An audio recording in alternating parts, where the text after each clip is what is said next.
All right, welcome back, everyone. 11:15 Thursday morning, April 2nd.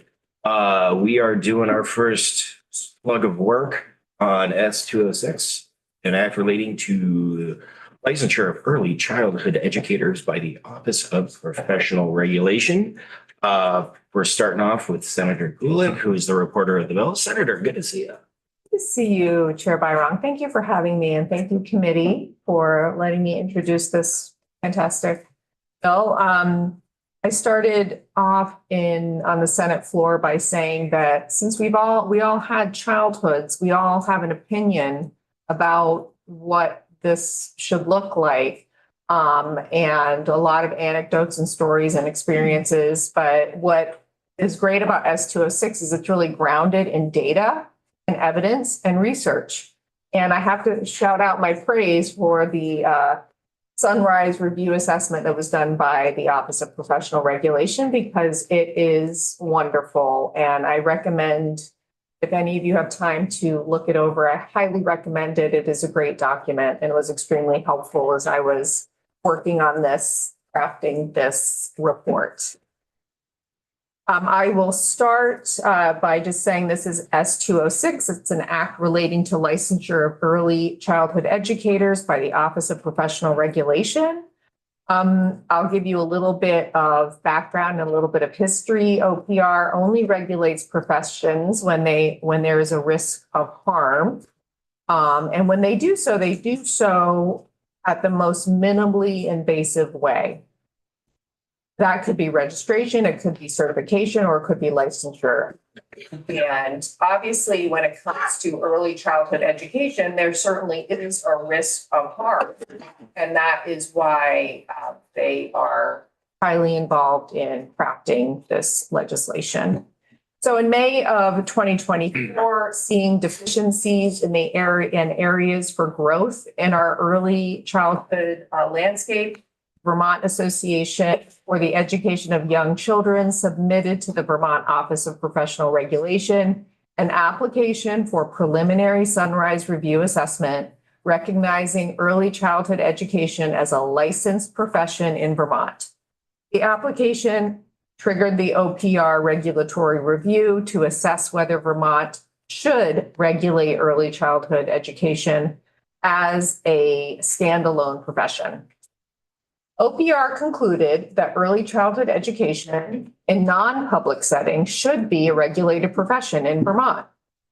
A uniform regulatory system of early childhood educators in non-public settings would ensure public protections by improving quality care, reducing harms to children, and establishing streamlined preparation pathways for early educators. So this legislation does not contemplate those early childhood educators who are working in the public system. They are overseen by the Agency of Education. So that's not something that we're contemplating here. What problem are we trying to solve with this bill? Let's set the table a little bit. The importance of early childhood education, I found to be really awesome on page 27 of the report. So if you will humor me, I will read a little bit. Consider yourself humored. Thank you. Because there were a lot of people asking questions about, well, why is early childhood education and why is it important? And what is it about, being a child that is an important time of life, and et cetera, et cetera. And is there any data, et cetera? So the period of human growth and development between the ages of 0 to 8 includes the most rapid brain development for children, establishing foundations of emotional processing and regulation, language skills, and cognitive development. Harvard University's Center on the Developing Child has extensively researched the architectural development of the human brain and determined in the first few years of life, more than 1 million new neural connections form every second. Brain architecture is comprised of billions of connections between individual neurons across different areas of the brain.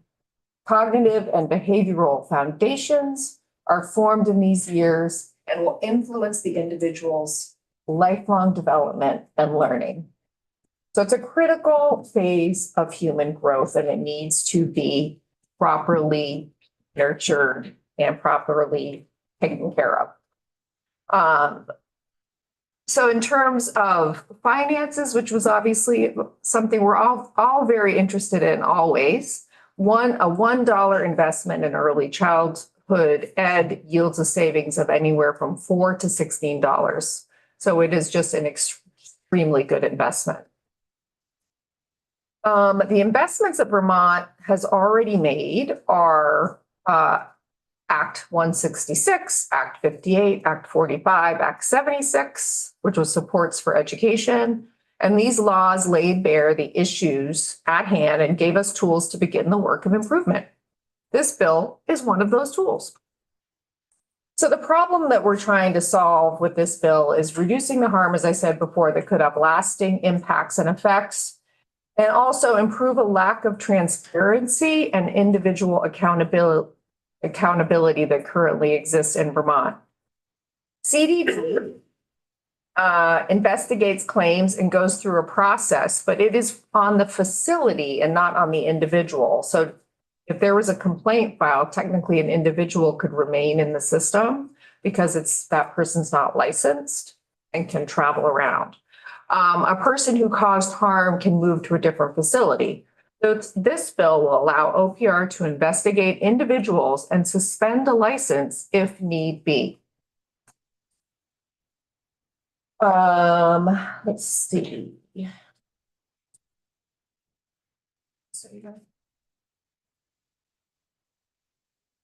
Everyone working currently in early childhood education does have to follow certain CDD requirements, but they don't have the benefit of licensure. A robust, organized continuum of learning and improvement. That's what licensure would give us.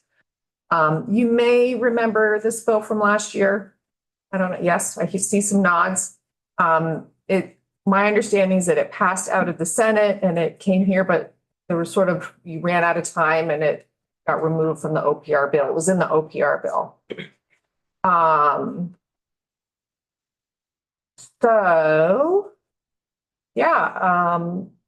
We heard from a lot of folks. I'm not going to run through the list, but it was a very substantial list of witnesses. And we passed the bill out of the Health and Welfare Committee on a 5-0-0 vote. And I think I can answer questions if you would like. And I know Legislative Council will go through the bill with you. Any questions for the reporter of the bill before we move to council? Seeing finance, thank you very much for the primer. Appreciate it. Thank you so much for having me. How was the vote on the floor? Voice vote or was it roll? I should have had that ready. Someone in the room might. We can. There's also opposition. That sounds right. Also, I think you might see that there was also an amendment that I'm sure will come up in your discussions with Ledge Council. Okay. Thank you. Thank you. Might hang out for a few minutes. It's yours.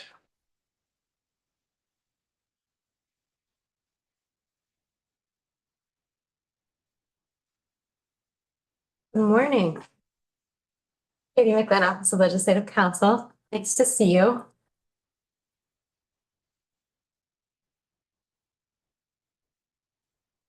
Let's start. Oops. Sharing capacity.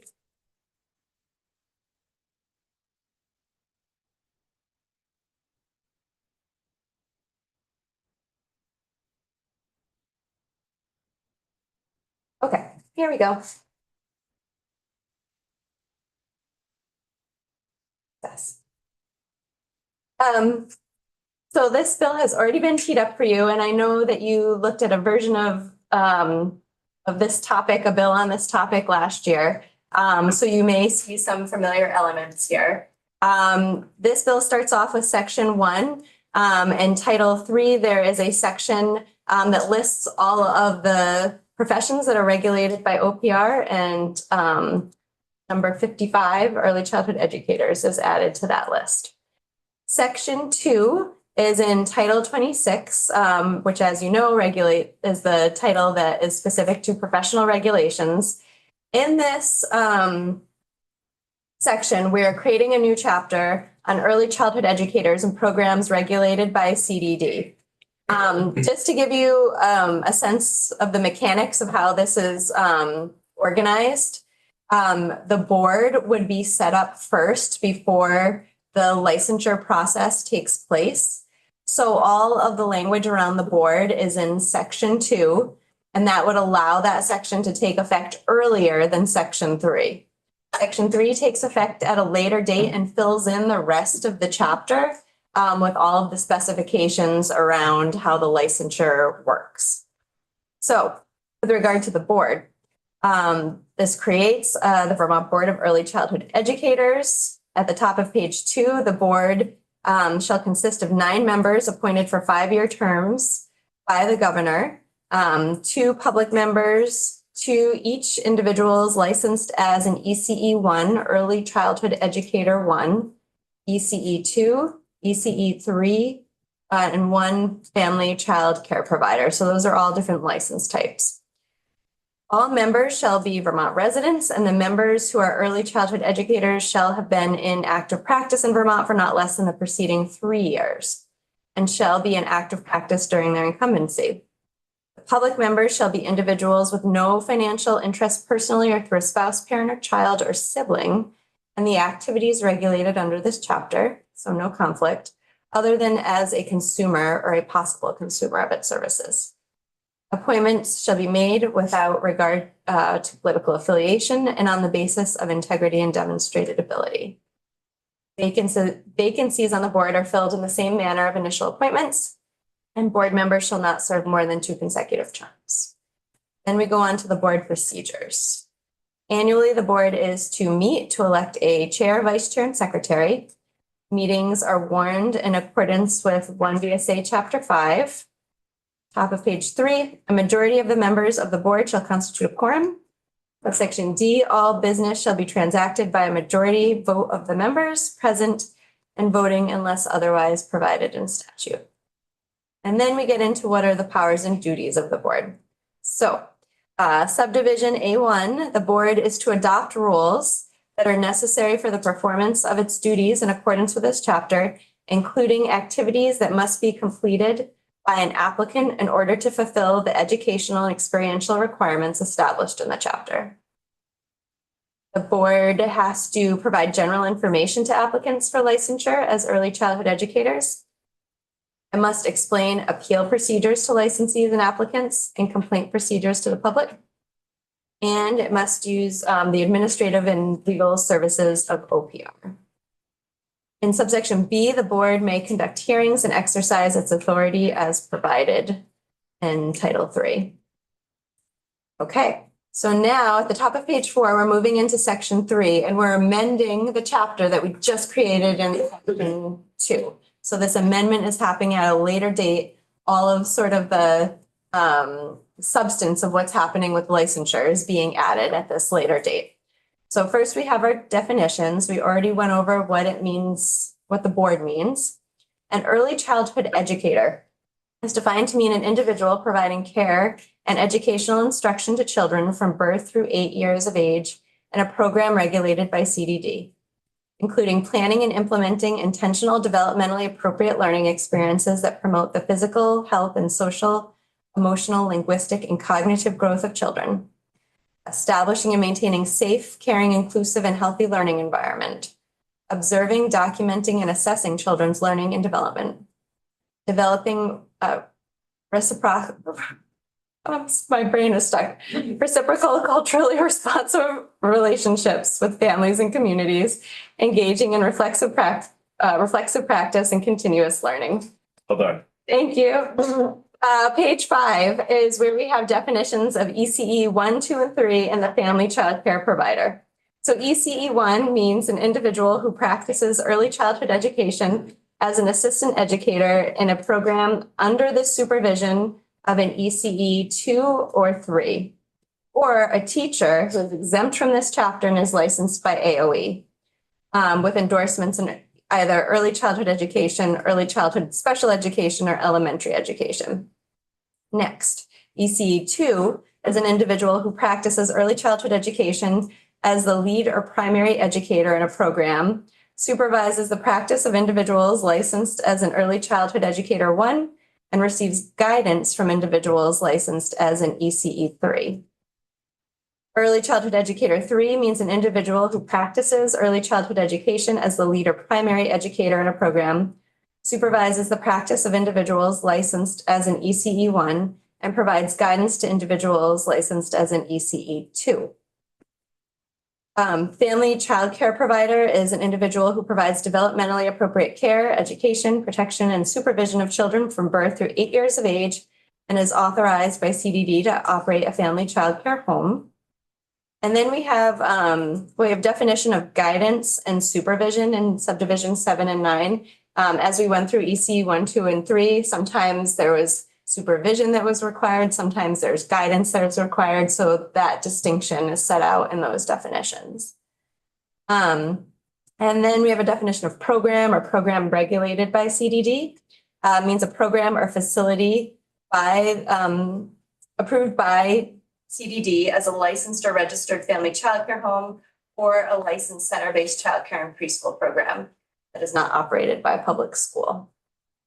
Those are our definitions. We have some prohibitions. An individual shall not hold themselves out as an early childhood educator in the state unless they are licensed under this chapter or exempt. In subsection B, an individual shall not use in connection with the individual's name any letters, words, or insignia indicating that the individual is an early childhood educator unless that person is licensed under this chapter or exempt. That brings us to the top of page 7, exemptions. I have a hand up from Rec Vision. I was just wondering on line 14, what hold themselves out means. I would read that to mean that they are indicating in some way to a family that they have a license under this chapter when they don't. So I don't know if that is verbally in their communication or in writing, but giving the impression that they have a license that they don't hold. Is that, it strikes me as colloquial for bill, I guess. Oh, it's certainly language that we can play with if there's a concern, yeah. Okay, exemptions, page 7. The provisions of this chapter shall not apply to the following persons acting within the scope of their respective professional practices. So a teacher licensed under Title 16 with the endorsements that we already read through. And then an individual who provides care in an after-school childcare program that's regulated by CDD, or any other childcare program that is exempt from regulation by CDD. And an individual who works exclusively in a public school. So those folks are exempt from the licensure requirements in this chapter. In subsection B, the chapter shall not be construed to alter or amend the requirements for UPK. And in C, the chapter shall not be construed to limit or restrict in any manner the right of a practitioner of another profession or occupation from carrying on in the usual manner of their profession or occupation. So then we have the creation of subchapter 2, and you'll see these ellipses. This is just saying, this is the mechanics part, that there's already language here and we're not changing it. So that would be the language in section 2 that was adopted first, or that would be enacted first as this is currently written. And then we move down to subchapter 3, which is the licensure requirements. So eligibility and qualifications. To be eligible for licensure under this chapter, an applicant shall have attained the age of majority, achieved a high school diploma, a GED, or an approved equivalent credential, and completed field experience in early childhood education as required by rule. So that is sort of the baseline before we get into specifics for each of the license types. So I'll just flag that again. And then we go into the license types. So ECE1 shall have received a certificate from an approved credential program in early childhood education requiring a minimum of 120 hours of training and instruction. ECE2 shall have an associate's degree program in early childhood education or a related field requiring a minimum of 60 college credits, or any unrelated field and a minimum of 21 approved college credits in the core early childhood education competency areas identified by rule.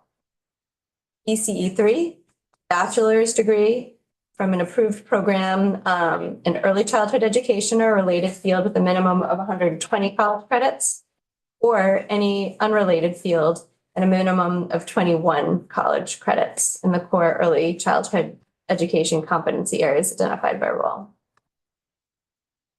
Fourth type, family childcare provider, shall be qualified for licensure if authorized by the CDD to operate a family childcare home in good standing with the division as of January 1, 2029.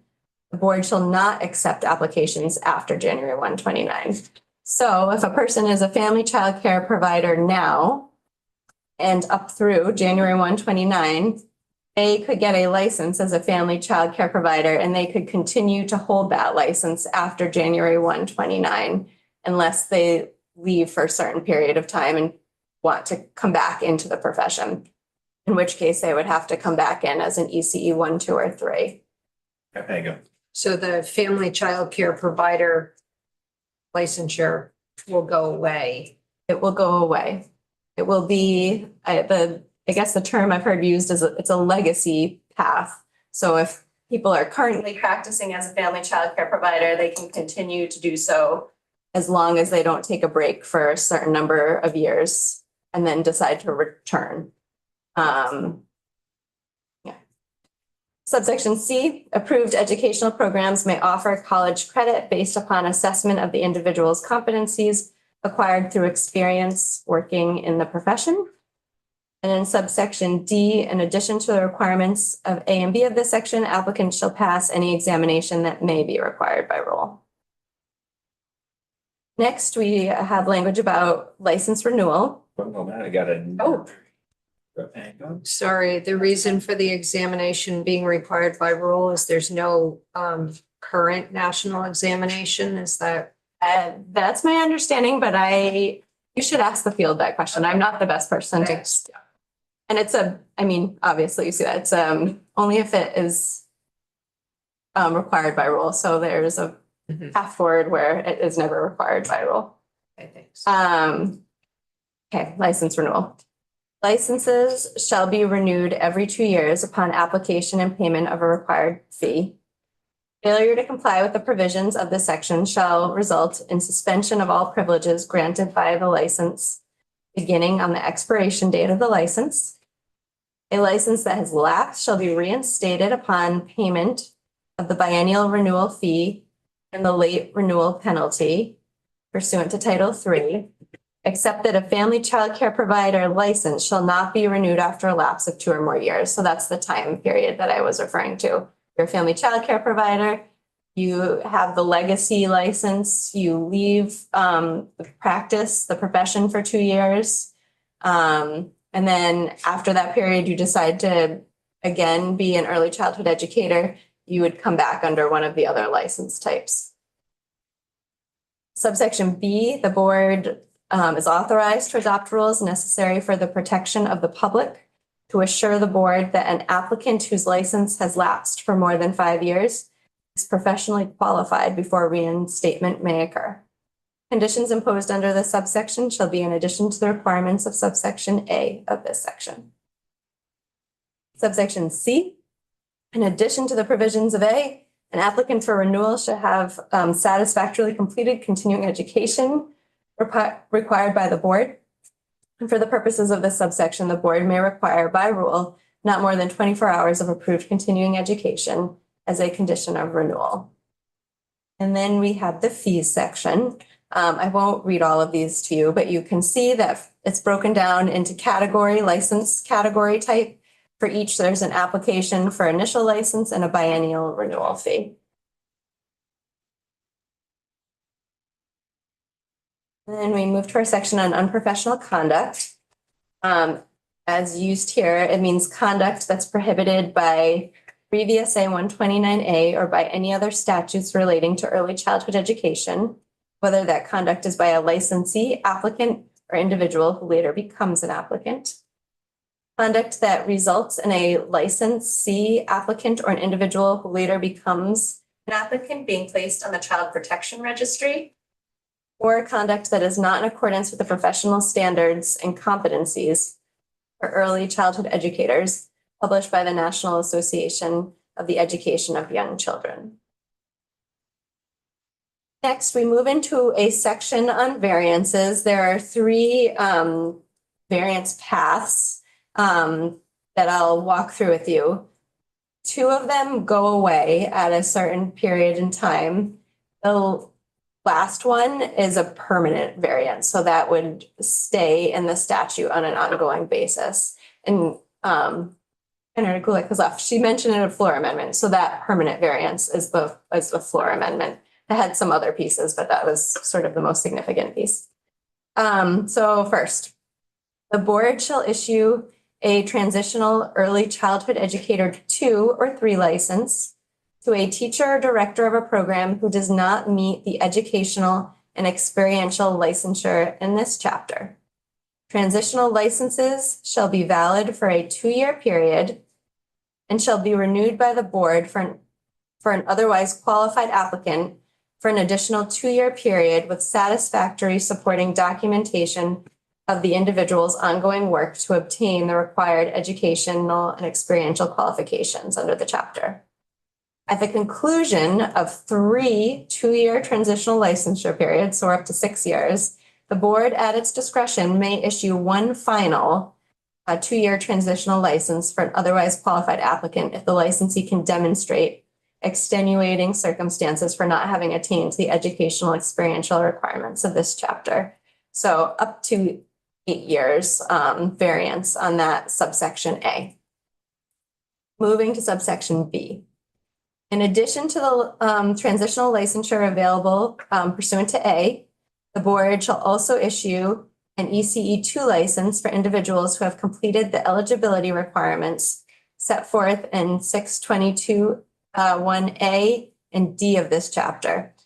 So remember when I paused and said this is sort of the baseline requirements. So that, and then D is a reference to any exam. And completed one of the following. So they would have 21 college credits in the core early childhood education competency areas identified by the board and rule, or prior experiential learning that is assessed by an appropriately accredited institution of higher learning to the equivalent of 21 college credits in the core early childhood education competency areas identified by the board and rule.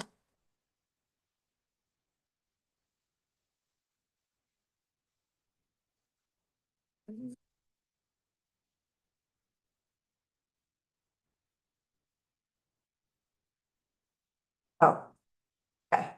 I had myself turned around for a minute. I promised you a third variance. It's there, it's further down. So we will get to it. Page 13. Disclosure by licensees. An early childhood educator licensed pursuant to this chapter shall post and provide to current and prospective families the following information. I'll walk through these, but the concept behind this section is that there are different entities responsible for regulating different aspects of a child care program. So this section is designed to provide information to families about what regulatory authorities are involved, because for the program itself, it would still be CDD. A pre-K teacher, the licensure would be through AOE potentially. And then we have OPR responsible for the regulation of this chapter. So to walk through this, all available license types regulated by OPR. And subdivision 2, a description of OPR's regulatory authority over programs regulated by CDD and how to make complaints. A description of AOE's regulatory authority over teachers who provide pre-K education pursuant to UPK statutes and how to make complaints. And subdivision 4, a description of CDD's regulatory authority over regulated childcare programs and how to make complaints. Section 4, as promised, the next variance. So this amends the section we were just looking at a later date. The idea is that this third variance wouldn't come online until the family childcare provider license type is no longer available. So after the July 1, 2029 date. And at that time, you'll see this new subsection C, that the board shall issue a transitional ECE2 license to a provider operating a family childcare home who does not meet the educational and experiential licensure requirements of an ECE2, but does meet the educational and experiential licensure requirements of an ECE1 pursuant to this chapter. Transitional licenses under this subsection shall be valid for a 2-year period, renewable for 2 additional 2-year periods, while the licensee completes ongoing work to obtain the required educational experiential qualifications for an ECE2 licensure. And then the section has to be amended again because the first 2 variances go away at a certain point. So you'll see that we're striking through A and B, and all that's left is that third variance, and that would be the permanent variance. Section 5 is a report.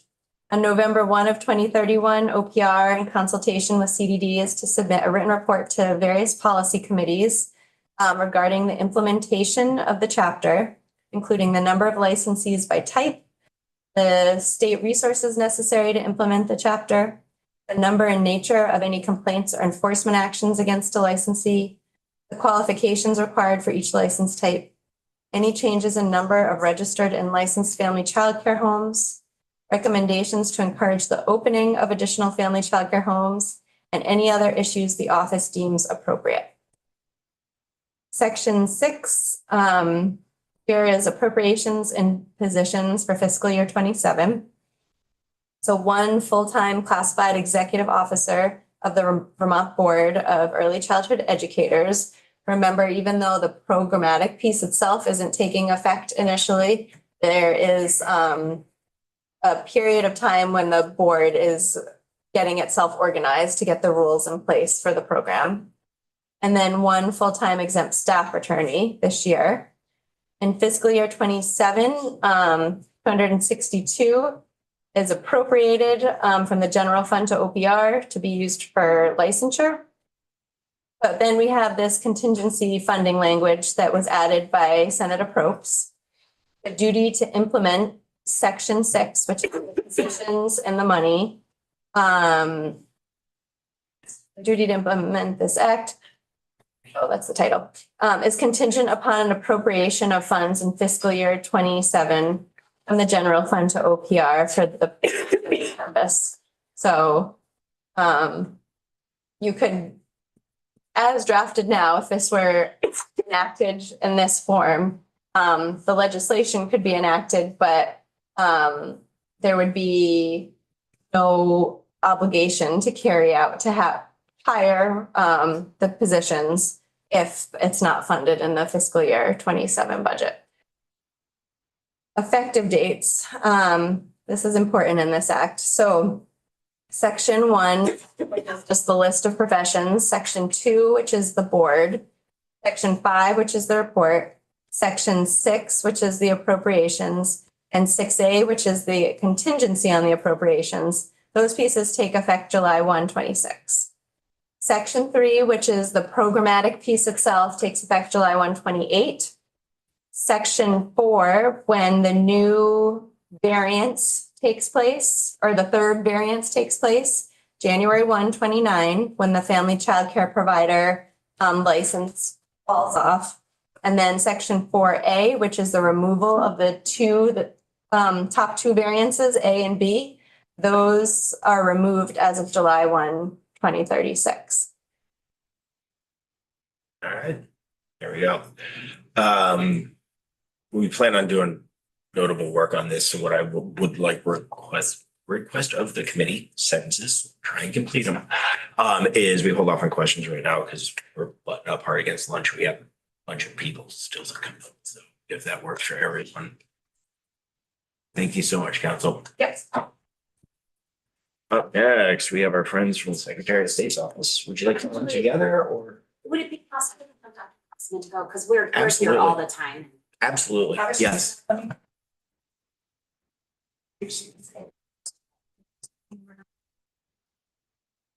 Good to hear it. Oh, if she stepped out, we can go. Okay, yeah, feel free. Or Yes. happy to. I just wanted to be. Or, hold on, I see. Oh, no, I'm fine with that. I On just cue. wanted to know whether. Hi, do you want to go? Sure. Hi, Hi, juggling the sorry. lineup. All good. How are you? I'm well. How are you? I'm wonderful. Please, join us. This is your first time here in a formal? It is. Welcome. So many conversations, but not. I know, not in person. All right, let me just text my team who was going to screen share for me that we're hanging. Oh, I know. Right.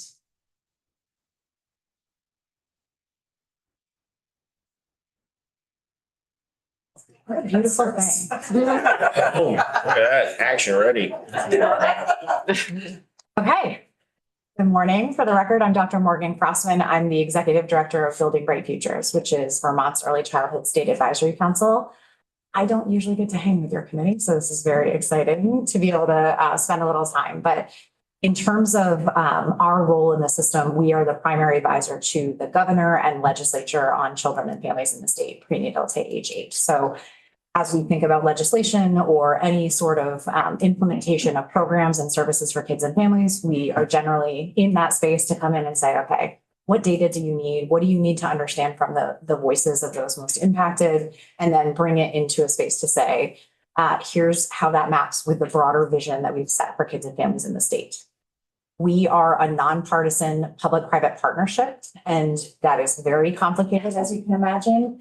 But we bring together all of the different agency leaders, legislators. So Senator Gulick is actually the Senate seat on our board. Representative Garofano holds the House seat on our board. And we are bringing those partners together to say, okay, what is the vision and strategy for the next 5 years of how we support kids and families as the state? So what you're seeing is our formal charge in state and federal statute as that advisor primarily, but then also to really convene and elevate the voice of families, providers, and the entire field to say, how do we make sure their experience is informing your decision-making? We are also responsible for holding the vision and strategic plan just outside of state government. So no one legislature or governor or administration can drive a brand new vision based on the work that's been done for the past 10 years. So it's amazing. We've just published the next 5-year strategic plan and vision. I have copies and can send that to you all. One of the most important roles that we have that supports our advisement is monitoring the system. So how do we know whether the data and families and providers are getting what they need, and how are we turning that research and data into clear, actionable guidance for you all? In law, we are also responsible for accountability. So how do we know if the laws that we're making are actually impacting people in the way that we intend them to? And how do we strengthen the system and bring together capacity across agencies, departments, and divisions? So on an annual basis, we spend something like 250 to 300 touch points with the legislature providing guidance or with the administration. So I apologize for being late because I was on the phone with the administration. Lots of touch points, tripling advisement in the past few years. Most important thing I can say to you is I am not a lobbyist. I am not a lobbyist entity. I serve in a very similar capacity to the Joint Fiscal Office, where anything that is supporting kids and families, data, research, strategy, whatever you need, we are here to support that effort. So it's really about making informed decisions. Michelle, if you want to go to the next slide. Quick overview on the network. I won't spend a lot of time here, but just to know that this actually has nothing to do with me sitting in front of you. It's a network of over 500 partners that are coming together in every region of the state to do this work and understand the system. We have strategic plan committees who are public and private partners who are monitoring progress towards the goals and the vision we've set. But then we also have a state advisory council, and that's the 23 governor appointed board. And Michelle, I'm going to have you switch to the board really quick. This is a really important visual for you to see. This is every agency, department, and division that is supporting the state advisory council that's serving kids and families on the left-hand side. We also have non-voting members so that we have representation of some that aren't holding those voting seats, as well as the governor's office, our 2 legislative leaders, and then a range of partners and family leaders who are the ones doing work with kids and families across every area. It might be health, mental health, education, anything that is supporting kids and families. So just naming that our job is to bring all of those people together to set the vision and strategy. So it's not done by any one specific group. Next, please. All right. I mentioned the strategic plan, new 5-year vision. It's not actually new. It's the next steps that we need to take as a state to support kids and families. This is supposed to be a plan of plans. It's the roadmap, the next 5 years that we are all working on. I'm not going to talk a lot about it today, bless you. But just wanted to name that this was a multi-year process, over 200 partners engaged at different points, a ton of mixed methods work, both qualitative information, but also evidence to inform what we had prioritized in this plan. So we looked at all of the statewide reports, recommendations, data, and family voice over the past 5 years to determine what the next steps are. Slide, please. Okay, so what does that strategic plan say about the early childhood education workforce? That is what I'm here to talk very briefly about today, but also to name that we not only have information in the strategic plan about workforce, but also through the policy recs that come on behalf of that entire network every single year. Again, not only saying I'm not a lobbyist, I also am not here to say, please support or oppose any bill or language that's in those bills. Instead, I want to just draw your attention to where at least there's alignment between the goals of S206 and the strategic plan, but also the policy recommendations. So what we know is that for decades, our early childhood educators have been working towards formal recognition and valuing their expertise for the role they play working with kids in our system. And they have felt that licensure is that meaningful step towards recognition and is reflecting best practice in quality early childhood education. This committee, I think, knows, having talked about this last year, that there are tensions and challenges associated with this. I'm not going to go through every one of those, but I do want to show you where there's consensus. First, children should be served in safe, high-quality settings. There need to be clear expectations and professional recognition. There needs to be individual accountability and clarity for families.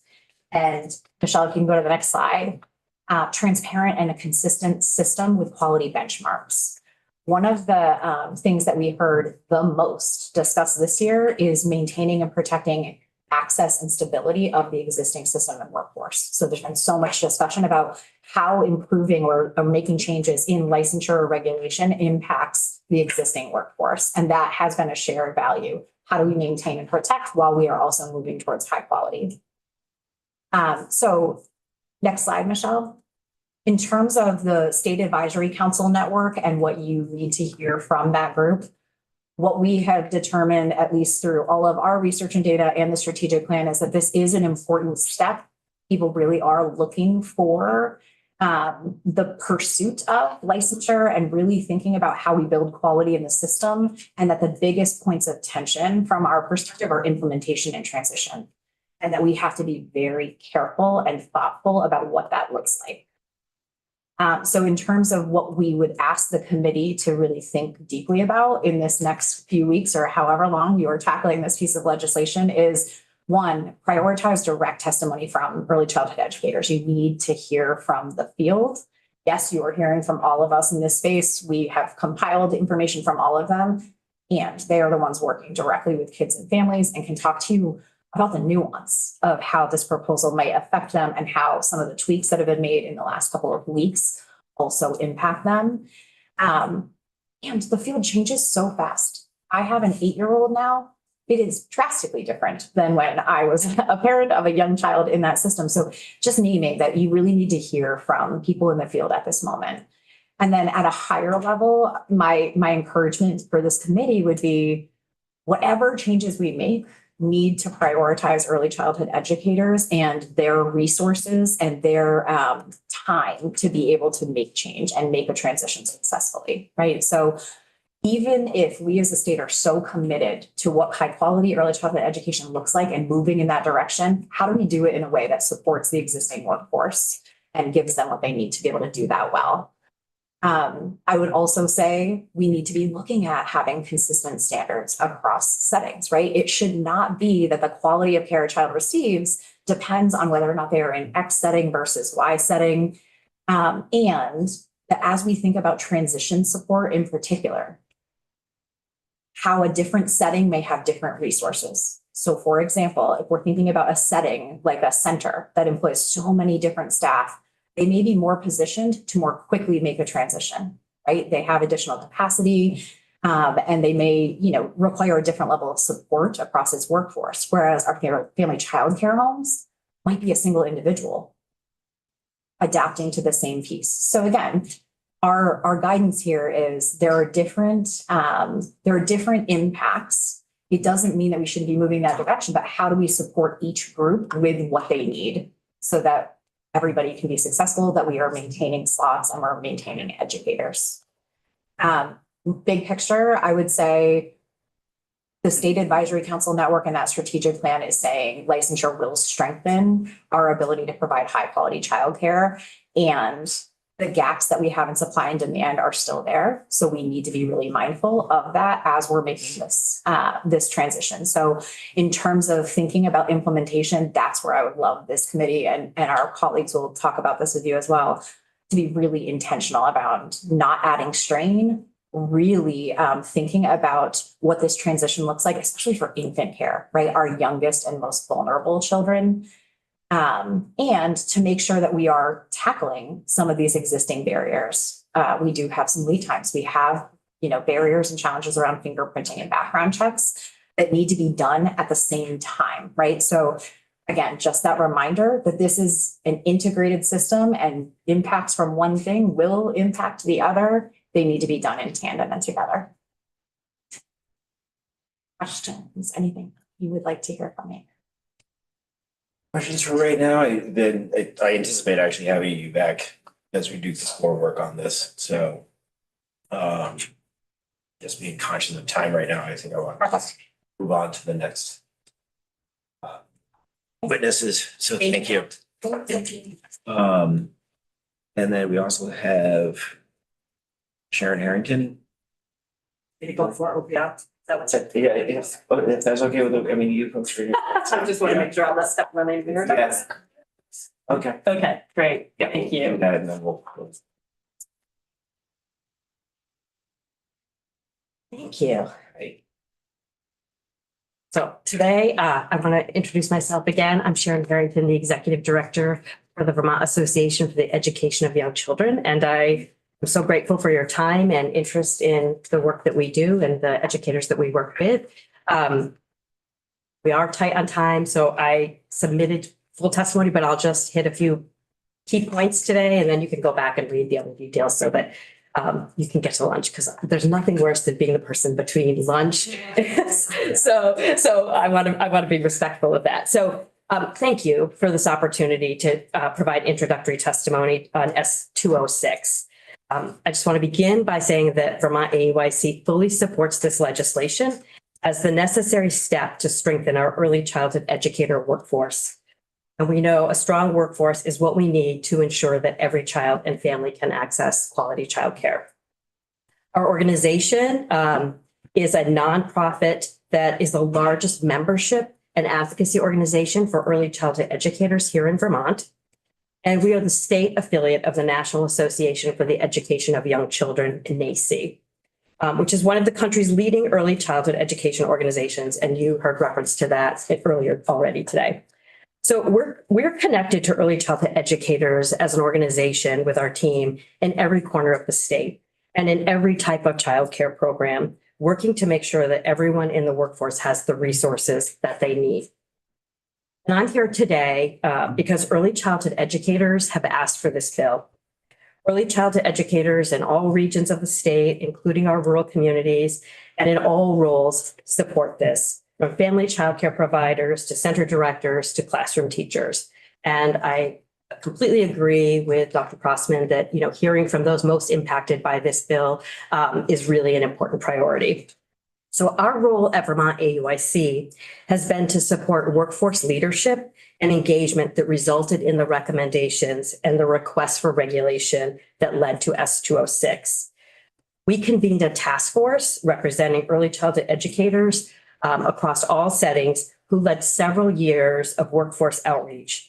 And this bill reflects the input from over 1,000 early childhood educators. And so you heard earlier that Vermont AUIC submitted the request to the Office of Professional Regulation for the Sunrise Review, and that was based on the many, many years of work. As you probably know, or you will learn quickly, that the early childhood education system is incredibly complex. And I have to say, OPR did an amazing job during their unbiased research.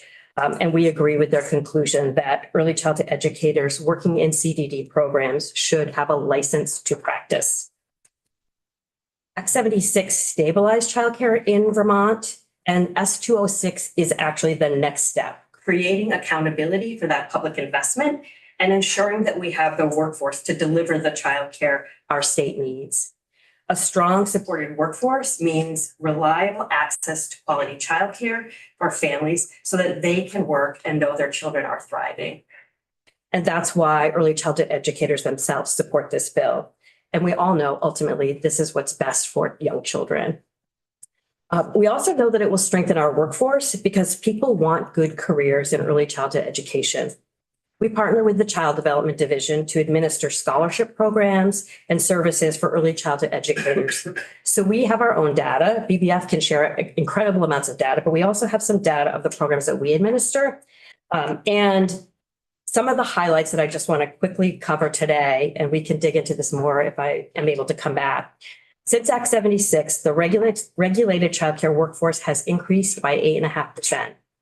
We recognize there was a workforce crisis across all different industries. And so this is really excellent news.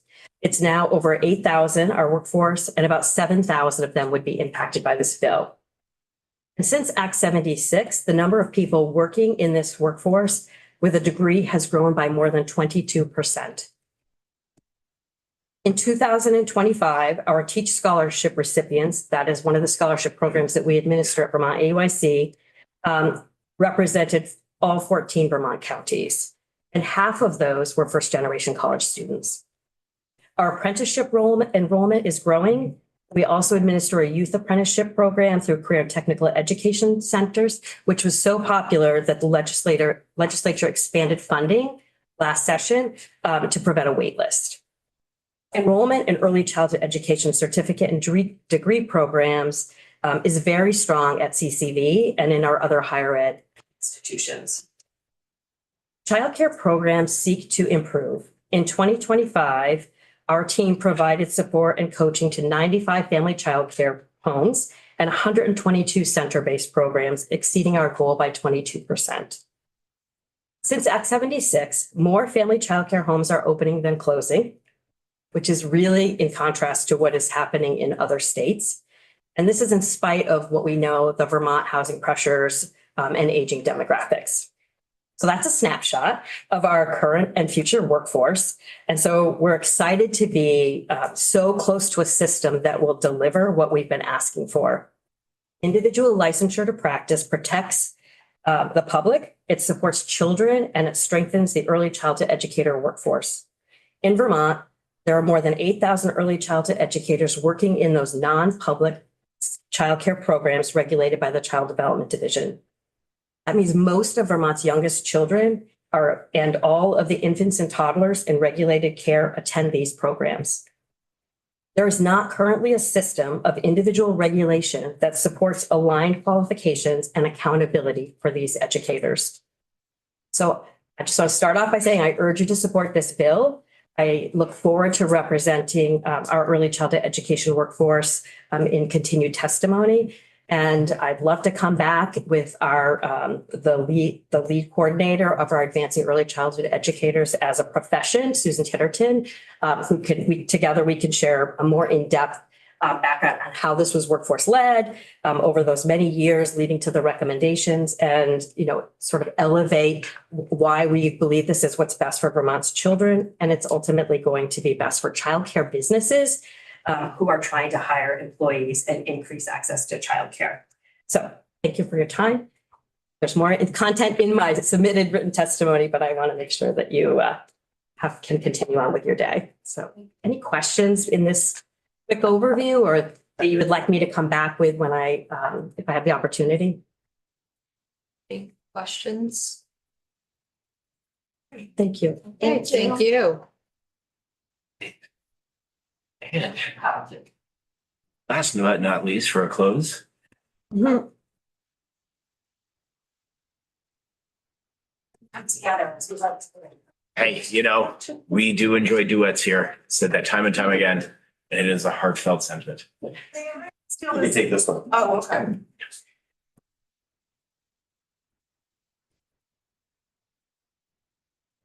Thank you so much for having us. Lauren Hibbert, Deputy Secretary of State, and I have with me. Jennifer Cullen, Director of the Office of Professional Regulation. And I was just chatting with the chair about possibly we could come back tomorrow, if possible. But I said I didn't know your calendar, so Great. yes. So anyway, so we'll get started and get as far as we can get. And if we can come back tomorrow, awesome. But if We're a not, little ambitious with the schedule. I do know that The lunch, that was a misfire on my part. I just need the piece that I wasn't, well, anyway.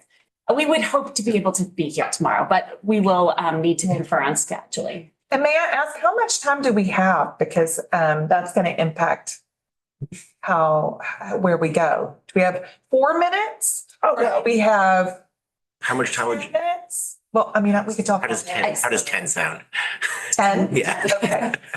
And before we start, I printed up a copy of this for y'all, and I would love, if possible, to leave it in the committee room just in case anybody wants to pick it up. This is our 86-page Sunrise report that not only has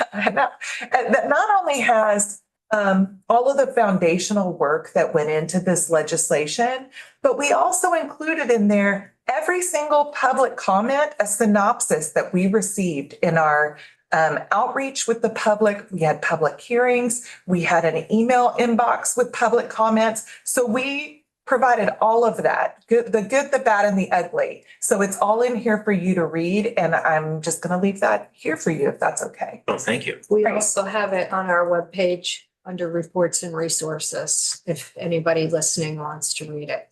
Some of us are analog and like paper. That's why. That's why I brought it, because I am that.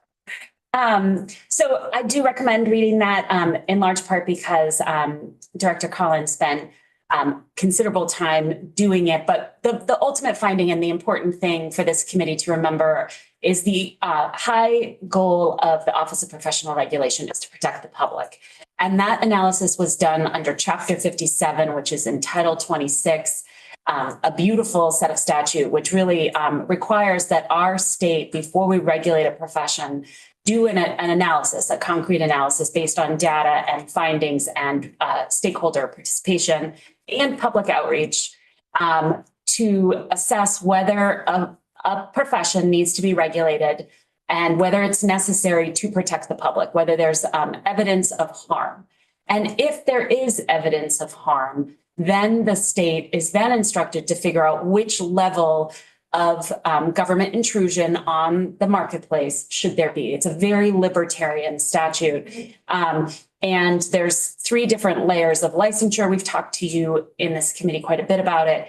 But there's registration, which means mandatory for all without qualifications, certification, which means voluntary with qualifications, and licensure, which means mandatory for all with qualifications. And I'm going to let Jen talk about the harms that were potentially found if the state does not move into regulation of this space. But the big highlight is we found harm, and we found that licensure mandatory for all in the field with specific carve-outs, and we'll talk about those, is necessary, and that there should be qualifications for this space. I think a really important piece before I turn it to Jen about the harm that we found is that there already are some qualifications in the space. I don't want you to think that there's none. And CDD plays a really important piece in the regulation of childcare. They regulate the facilities. And the facilities have requirements about who's allowed to work in their facilities. And there's requirements on the people who are required to work in the facilities. So as you're thinking about this bill, it is not going from no requirements to huge requirements. You'll hear us talk a lot about what's currently required for someone who works in a CDD regulated facility now and the difference of what this bill proposes. And there is a qualifications increase. But you'll also hear us talk a lot about the strategic way that we've outlined how to get there. First of all, this bill wouldn't be effective for a couple of years so that we could get the program up and running. And then the ultimate qualifications, of which we've made a lot of modifications to from this report.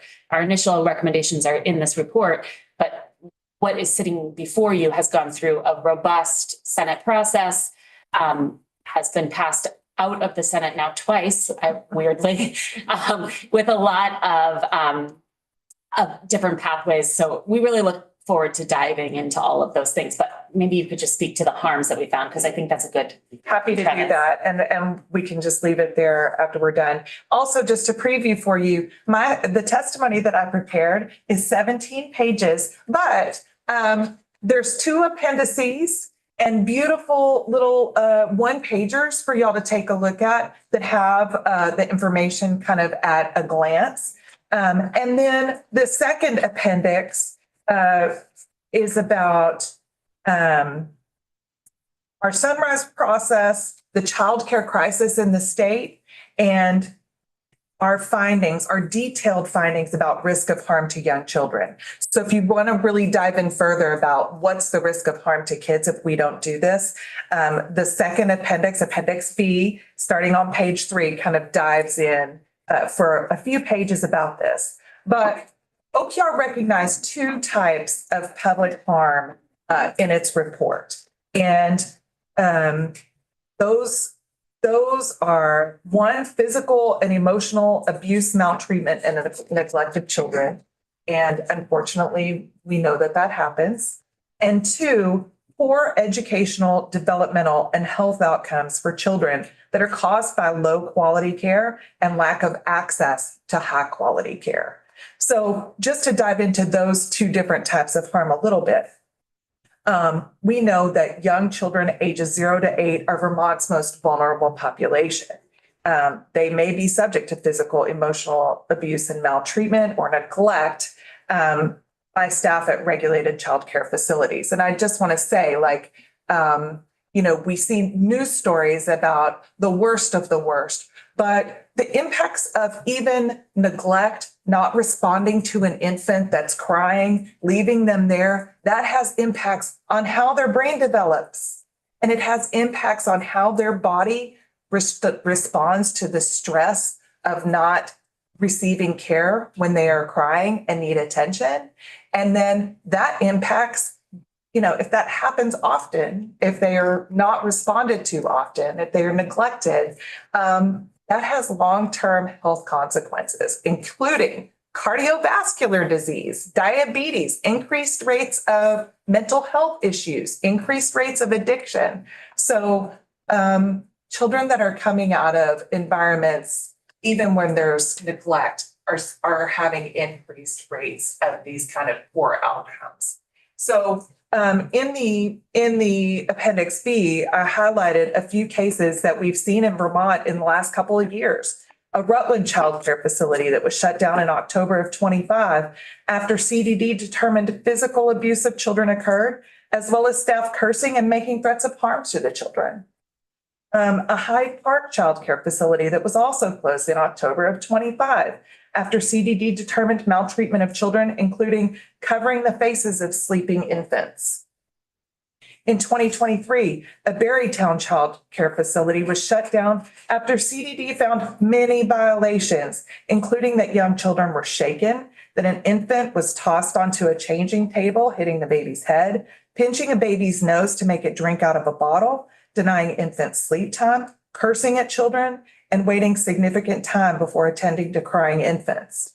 News report of that abuse noted that the perpetrator, the director of the infant room at that facility, had been in childcare for 2 decades. Yeah. I don't know why that just got me. That just got me. Sorry. I want you to know that this is a topic that we both feel really passionate about. We both obviously needed to use early childhood education in order to advance our careers. And this is just something with Jen's deep research she just feels really passionate about. So So I'll stop crying and move on to the next point. So individual regulation through OPR with respect to that first type of harm will allow the removal of individual bad actors from the marketplace through a well-established disciplinary process that includes investigation, prosecution, and adjudication. We have that in all of our professions. And we see that, we see in mental health professions, practitioners sleeping with their clients. We see physical abuse happening to clients in other types of professions, such as nursing, neglect, maltreatment, that sort of stuff. So it's a similar thing here. We'll be able to take those people pretty immediately out of the marketplace in a public way so that when we have an order suspending someone's license, that's on our website. So then if that person wanted to provide care that's not regulated in the state, for example, trusted family provider, family care providers who are taking care of children from 2 or 1 family, they're not regulated at all. CDD does not regulate them. And this will not make S206 will not make them regulated. So in other words, that would mean that as a parent, if you want your kid to be watched by your neighbor who is not regulated by the state, you could go onto our website and just make sure that they haven't been suspended or disciplined for maltreatment of children by our office. That's a huge gap that exists right now. So we're gonna close that. And individual regulation through OPR is going to permit families and the public to know the education and training of regulated individuals, as well as when regulated individuals have been disciplined for violating conduct or practice standards. And you can look up any one of our regulated professions. You can look up individuals and see if they've been disciplined. So we love that. The second kind of harm, and we're rounding the corner to me almost being done. The second kind of harm is a lack of provider competency in early childhood education standards that results in a lower quality of childcare outcomes. And though that lower quality impacts young children into adulthood. So studies have shown, and I dive into this in our Sunrise report, studies have shown that young children who do not have access to high quality early education have a 25% higher rate of dropping out of school and not graduating high school. Special needs and early indicators of learning disabilities are not assessed in low-quality childcare environments because providers don't have adequate education and training. That means children go without early interventions that reduce the long-term impacts of those special needs. Infants, toddlers, and young children who do not have access to high-quality early education have higher rates of law enforcement involvement, mental health issues, and addiction.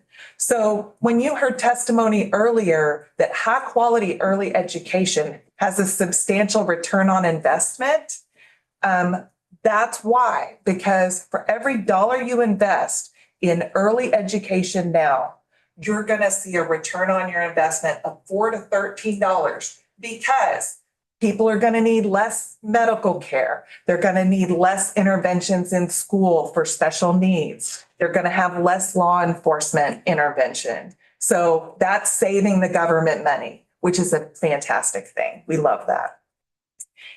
So as to that second kind of harm, individual regulation through OPR will ensure education and training based on the science of brain development. It will establish the National Association for the Education of Young Children, the NAEYC standards. Those are the standards that are used in public schools. So when kids hit pre-K or kindergarten, those are the standards that those teachers follow. We're going to have the same standards on the early educators to align them across settings. Individual regulation will require competency in observing, documenting, and assessing children's learning and development so that they will have eyes on from an early age and things can be addressed sooner rather than later. And then requiring competency in curriculum development and implementation so that kids receive high-quality education that promotes cognitive, linguistic, social, and emotional growth. And that means the skills young children gain in literacy, mathematics, self-regulation, and behavior makes them more prepared to enter public school. So they're gonna be better prepared for that. So those are the harms that we found in our report. I encourage any questions at any point, even if you want to email me, happy to provide more information. Rep Stone, and I think my ultimate goal is to have you back in to go over this. Yes. Like much greater depth and much deeper Q&A. Yeah. Our testimony goes section by section, so we're prepared to do that and happy to do that. Yeah, and I really want to pay respect to the amount of work that you put into this and not feel rushed right now. Thank you. Yeah. That was my question. I want to make sure that we back in to do a section by section. Yes. We really Yes. want to. And I think we need to not only do the section by section, but really break down the provisional pathways so that, because what we heard on the Senate side and what we responded to on the Senate side was we're going to lose providers. And, you know, that is the most common concern about this bill. And we have worked very hard to ensure that we don't lose providers. And so we'd really like to talk about that. And generally, when we have the opportunity to talk to someone who is personally concerned that they're going to be out of business, once they understand the pathways, and it's really a problem with legal language, which is what statutory language is. Once you understand the pathways, there is a pathway for almost every single person who's currently working in the field while increasing their education and qualifications. So we'd really like to dive not only section by section, but what each pathway means and how long it will be and how we'll get people to the level that we're working towards. And one other thing that I just wanted to clarify, and Representative Hango, this goes to your question earlier. So I just want to be clear. There will always be family child care providers in Vermont, and that is critical because we're a rural state. So this bill doesn't get rid of the family child care homes. What it does is it makes the quality kind of streamlined across settings so that lead teachers are at an ECE 2 or 3 level. So those family child care home providers will continue to provide care and their educational requirements will increase, but there's plenty of time and support and resources to help them do that, as well as variances so that they can do that. So I just wanted to be clear about that. That's not going away, and this bill doesn't get rid of that setting. Thank you. I have 7 questions, but I'll hold them till tomorrow or next week.